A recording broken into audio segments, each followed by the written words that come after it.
Thank you again for being here and following us. I thank all the people who are connecting on the streaming online.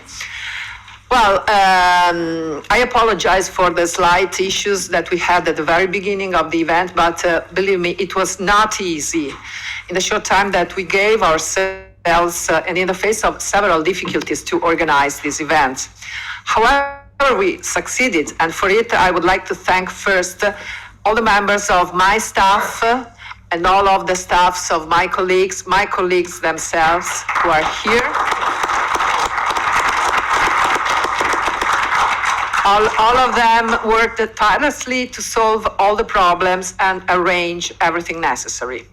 And I'm really proud to be part of this wonderful team and to be able to host so many members of the global scientific community here in the Parliament at a conference that I don't think it's exaggerated to call unique and historic, both in terms of topics covered and of the volume and quality of its talks.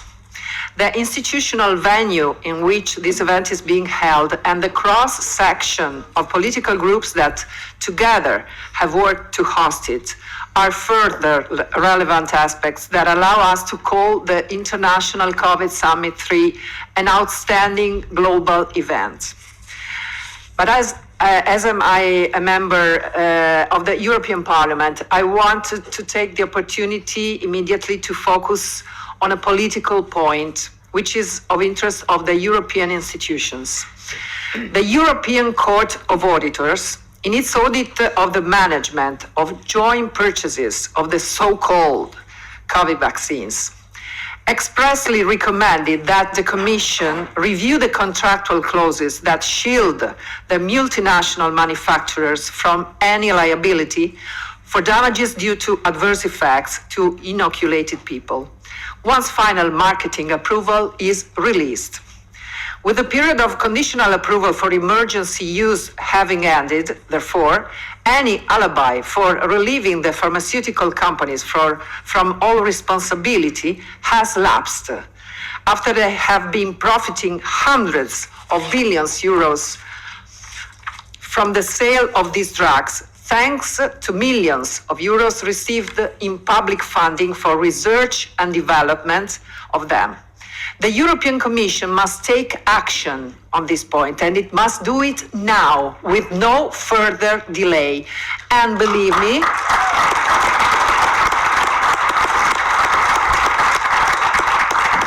we will jointly demand for that in our institutional power.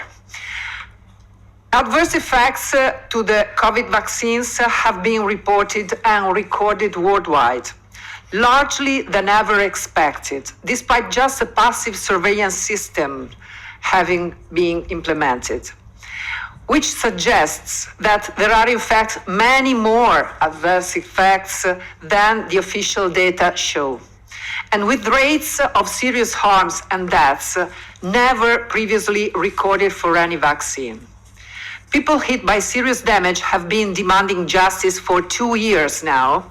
We think that definitely they deserve it, and we are working to ensure that they got it. However, the financial burden of what it will take to at least financially repay their suffering cannot be placed on the states and thus on taxpayers' pockets. We are just as determined to fight for the compensation of the aggrieved vaccinated people as we have been in exposing discrimination against the unvaccinated and in seeking and telling the truth about the mismanagement of the COVID pandemic emergency and about the safety and efficacy of the so-called vaccines.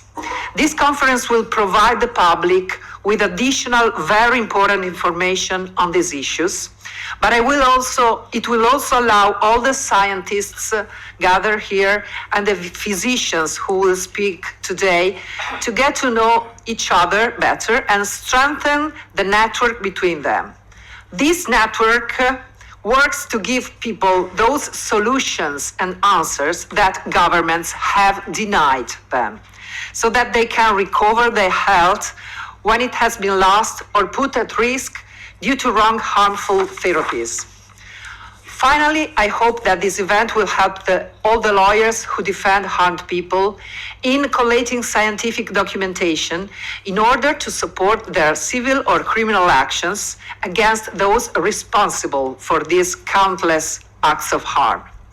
I hope that the prosecutors' offices and the courts that are or will be invested with them will know how to do their work at best, with courage and fidelity to values of the Republic that are justice and human dignity. The time of silence, connivance, and resignation is over. We have been from day one on the side of truth, democracy, and freedom, even in the harshest moments, and despite the personal attacks, the accusations, and derision by so many self-styled experts and most of the media. We have not stopped, but rather we have united and organized more and more and better. And today, more than ever, we are convinced that truth pays out and honesty is worth. Thank you so much to all those who have fought together with us or with others, publicly or quietly, to defend people's health, freedom, and lives. History and God, at least, will give you credit for that. Thank you again.